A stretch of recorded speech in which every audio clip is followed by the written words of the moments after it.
Welcome to Forum 360 for a global outlook with a local view. I'm Leslie Ungar, your host today on this Zoom edition. A couple of months ago, a Cleveland story really did go viral across the country. The coverage of a 52-year-old bank heist. The story came with bigger-than-life characters, the unassuming bank teller, and the Steve McQueen reference.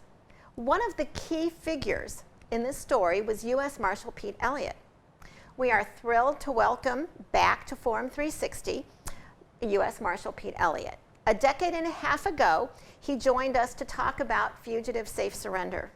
For 17 years, he has been U.S. Marshal to the Northern District of Ohio, an area including 40 counties from the Pennsylvania border to Michigan. When you think about it, what does a U.S. Marshal do? We're going to find out today.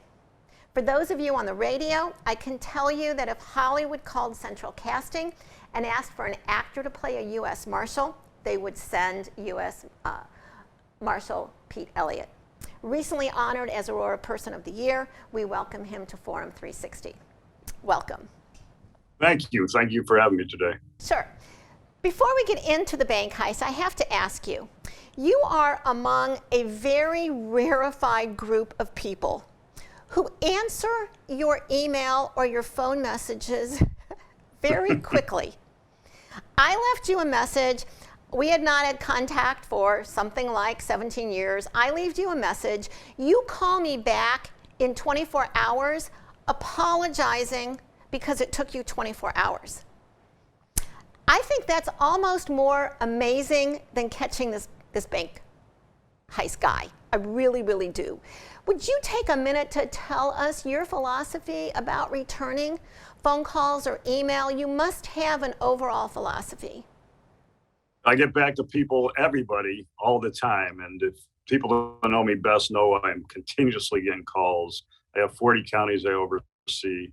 I do a lot nationwide, so I'm getting calls and emails every day, countless times a day. I'm sure while we're on this Zoom, I'm probably going to get a couple calls, is my guess. But I return everybody's calls. That's one thing I do. I know how important it is for me to call somebody and get their call back. And I never want to be the person that doesn't call somebody back.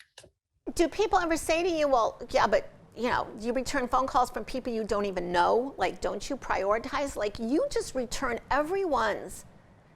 Well, you never know who's going to call. Last week, I got a call from a young lady in Cleveland whose sister was murdered, who wants us to follow up and make sure we capture the person that killed her sister. I get calls from victims out there that call and we may have captured their father or their father's killer. And, they call up to just thank my people for the job that they're doing. So I get countless emails and calls, but one thing in my life, it's very important for me to always call everybody back. Sometimes that may take 24 hours, but I try to do my best to get back to everybody as soon as possible. Well, I leave that message for everybody out there. Any speeches I give them my number. They're all welcome to call me. I think that's amazing, and you are in a very, very elite group of people that do that. I want to thank you for that, and I wanted people to know that even a U.S. Marshal can return phone calls quickly. When we think of U.S. Marshals, we think of Tommy Lee Jones and Wesley Snipes. What do the movies get wrong about the job? Well, it's not like the movies. Look, we have a lot of responsibilities. I think my men and women have the most dangerous job in the country, chasing down fugitives. Desperate people commit desperate acts with tragic consequences. And one of our primary duties is apprehending fugitives, whether it's rape, robbery, murder, sexual predators. We're out there arresting them every single day. My men and women are. So that's one thing we do. The movies tend to, make it something that it's really not. It's a very tough job. And when you're raiding houses and you're chasing after people, it's very dangerous. I had one of my guys shot last year. Fortunately, he's all right. I had another one of my guys that was shot at. These are real things that happen in real cases. So, the other thing we handle is missing kids. We've recovered over 100 missing kids last year throughout Northern Ohio. It's very important to me. It doesn't always end up at the end like it's the Brady Bunch. It's not always the perfect family, because sometimes what they're running from is what they're running to is often better from where they're running from. And they're 13 years old. So, and 14. So, one of the big things we go after is sexual predators. Those cases aren't easy, but we need to take those people off the streets permanently. And that's one of the things we are doing in Northern Ohio. So let me ask you, when you say that's one of the things you're doing, from, our civilian viewpoint, where does the U.S. Marshal and your people fit in between, we've got the FBI and the CIA, and we've got police and highway patrol, and we have the Bureau of Alcohol, Tobacco, and Firearms, and Homeland Security, and then we've got the Secret Service. Where do you fit in? Well, we're the Department of Justice, a part of the Department of Justice, as ATF is, and the FBI and the DEA. So they're all good core partners of ours. One of the powers I have as U.S. Marshal is I'm able to swear in a local police officer from Copley, Ohio, or Akron, Toledo, or Youngstown. And when I do that, I give them the federal powers of arrest. So I swear in all the local officers that are assigned to the FBI Joint Terrorism Task Force, their other violent crimes task forces, and other task forces. And we have the broadest authority of any federal agency out there as a U.S. Marshal. So a deputy U.S. Marshal has the same powers as a sheriff in each state in the United States of America. So that's one of the reasons we're successful as a task force. We've arrested over 50,000 since it was created in 2003, because the local officers have federal powers of arrest that are part of my task force. And we're one partnership together with all the agencies.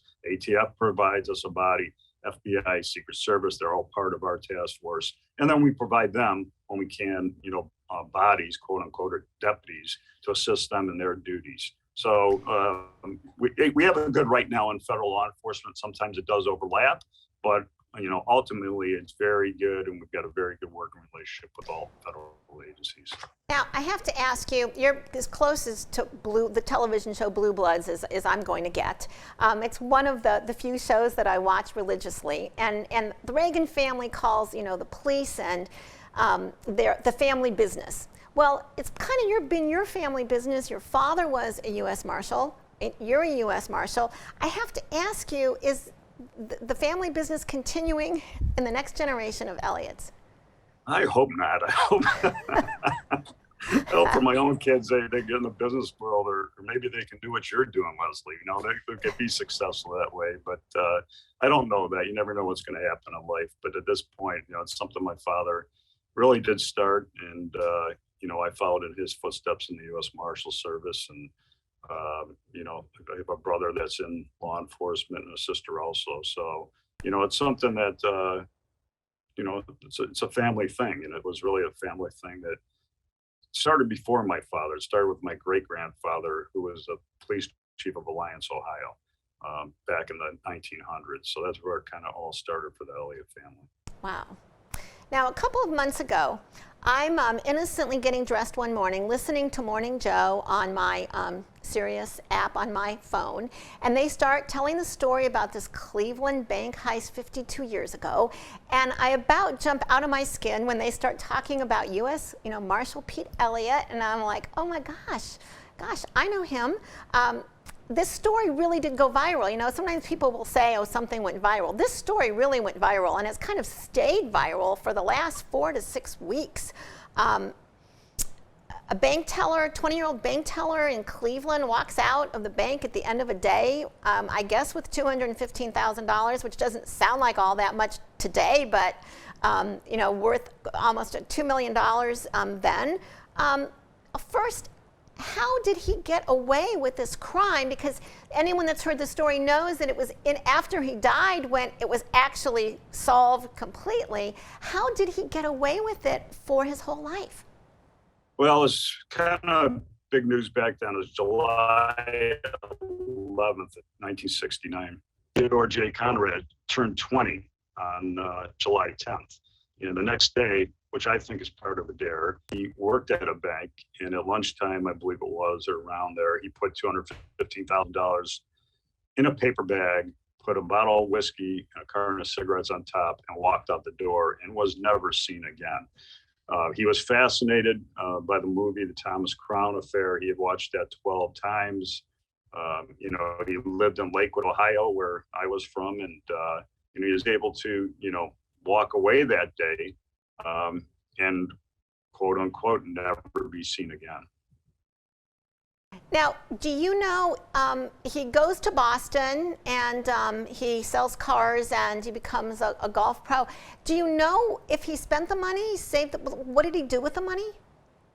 Well, as far as I know, now that we have phone numbers and emails and so on, we're going back and taking a look at that. So we know this. We know now that Theodore J. Conrad, on January 6th of 1970, walked into the Social Security Administration in Boston, was able to obtain a Social Security number under the name of Thomas Randall. How we got there was taking a look at and it's been my experiences through a number of cases we've had that when people lie, they lie close to home. So how did we get there? We took a look at an obituary of Thomas Randall. And on that obituary, it said Thomas Randall was born on July 10th of 1947. Well, Conrad was born on July 10th of 1949. It said that Randall was born in Denver. Conrad was born in Denver. It said he went to New England College. That's where Conrad went to college at New England College in 1967. It said his mom and dad were Ed and Ruthbeth Kruger Randall. His real mom and dad were Ed and Ruthbeth Kruger Conrad. So all these things are adding up. Said he was a car enthusiast. It all looks good. But knowing that name, one of the things we were able to do, and this is where my dad came into it, is my dad pursued this guy since 1969. As soon as this happened, he pursued him. In 1967, my father was able to go to New England College and get those original applications from the college, what Conrad filled out. We found out that Randall was in Boston federal court for bankruptcy in 2014. We were able to pull that handwriting signatures and then match that up with the material my father had from 1967, and it appeared identical. So we knew we were on the right path then. My father was interested in this case as a deputy U.S. Marshal because Conrad lived in the same hometown that we did in Lakewood, Ohio. He also had a doctor, and the doctor was also my father's doctor, which ironically, doctor's last name was Ungar. I don't know if you know that or not. No. So Conrad also used to work at a local malt place at the corner of Madison and Larchmont, where we grew up, and that's where my dad used to take us in as kids. So so my dad was enthused with this case. It was his priority, all his life. I can remember as a kid, and it'd be like, pass the mashed potatoes, and when am I going to get Ted Conrad?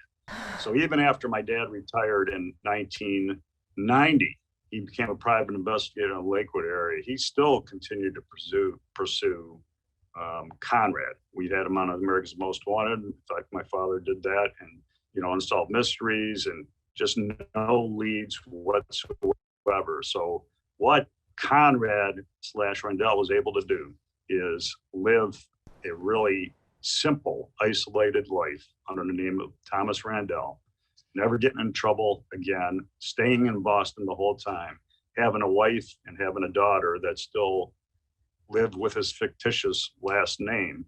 And everything that I have been told, at least at this point, is Conrad/Randall was a good husband, a good father, a good friend to many, and he hid in plain sight. Now, not to give any tips to anyone that might be thinking of, following in his footsteps, but would you say he was just lucky, or did he do something or some things right? Well, things are different back in the 1970s. We have a couple cases like that where it's easy to walk into the Social Security Administration and get a new identity just like that. It's different now. It's tougher now for people to be able to do that. But back then, it was very easy to walk in there and, walk back out with a new life, new identity. So after we knew that we were on the right page, I took a deputy from here in Cleveland, and obviously my father, he passed away in March of 2020. This was always his most important case. I was able to take a deputy with me from Cleveland and drive to Boston and knock on the door of Thomas Randell without his wife and his daughter knowing we were going to be showing up. So as soon as we knocked on the door, I identified myself and said I was a U.S. Marshals out of Ohio to talk. But I said to her, I go, look, I think your husband was not who he said he was. He was somebody different. And then she gave it up that her husband, admitted that he was really Theodore J. Conrad, the bank robber. Now, do you know how long she had known that? That day, she told me it was basically a deathbed conversation, is what I was told that day. We remember bank robbers from the Wild West to Jesse James and Bonnie and Clyde, but why did they continue to succeed? Easy money, right? In a lot of ways, it is more for, again, Conrad worked inside the bank and took the money and left. What we see nowadays, as you know, is a lot of people on the outside going inside and robbing banks and sticking it up and running. I don't know too many criminals that escape from a life of being a criminal, and eventually they all get caught.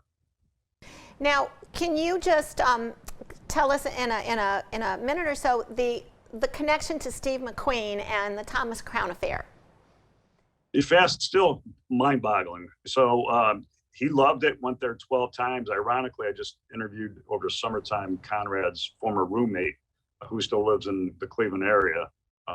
And then he went to the movies 12 times. We saw this movie. I believe he took the name Thomas because of Thomas Crown. He loved it, idolized this guy, idolized his life, and so on. Ironically, he moved to where the movie was filmed in Boston. The original movie was filmed in the Boston area. Not only that, he pulled up his address in 1971. He lived about a mile from where the auditions were for the Thomas Crown affair. Wow. After he fled. So, and he married into the family of the individuals that owned the restaurant where the movie was filmed. Wow. So crazy stuff. I mean, it was all about that, I believe, to him. And again, that's why I think he took the name of Thomas. Listening to my two favorite historians, Doris Kearns Goodwin and John Meacham, I learned these two statistics. In 1965, 75% of Americans trusted their government. And today, 75% of Americans don't trust their government. Now, you're a part of the Justice Department, so you're a part of the government. Do you feel that? Do you feel that shift? Do you feel that people don't trust? And can one person change that? Well, look, I can't speak for everyone,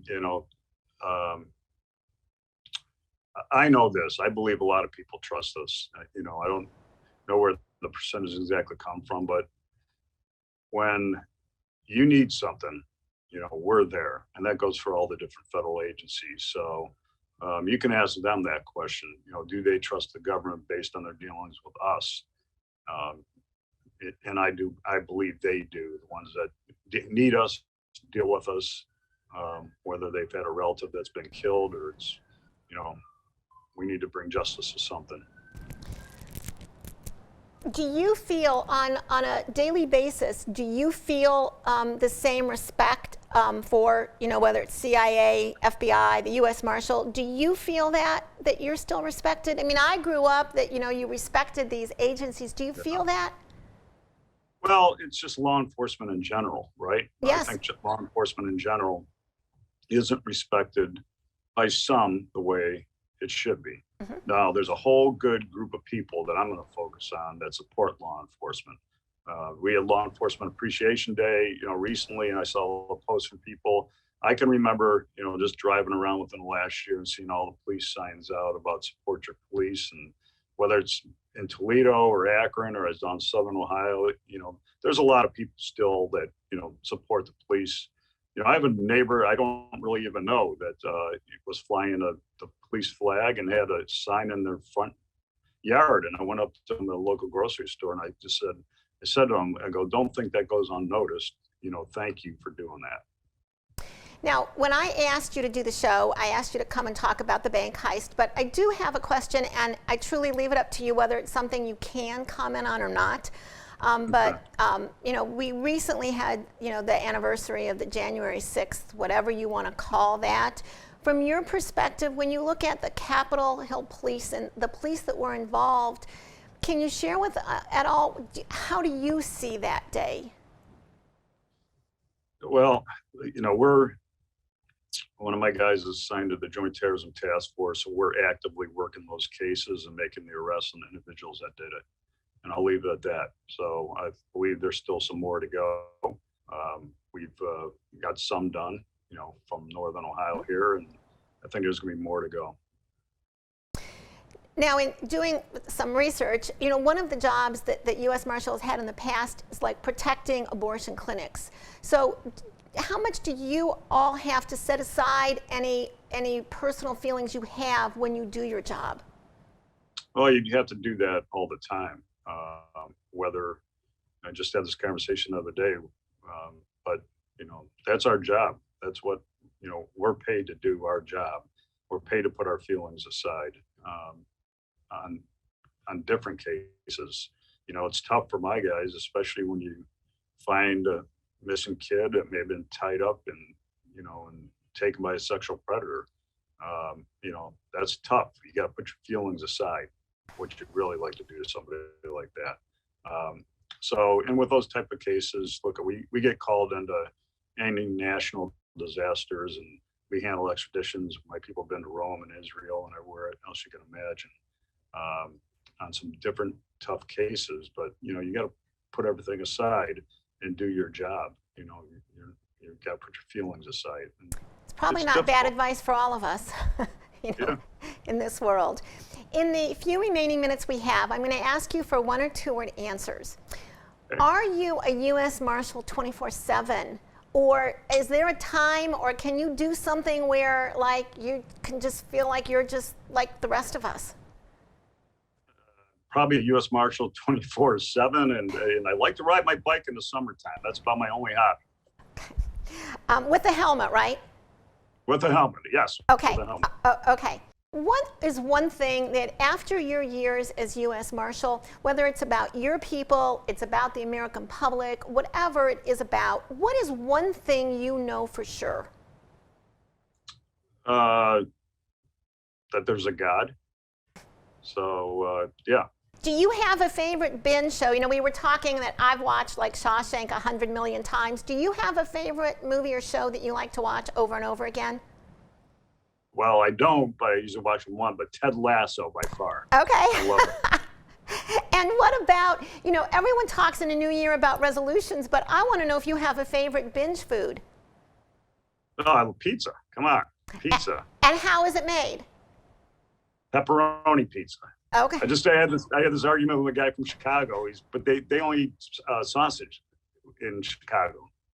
You come to Cleveland, it's pepperoni pizza. Come on.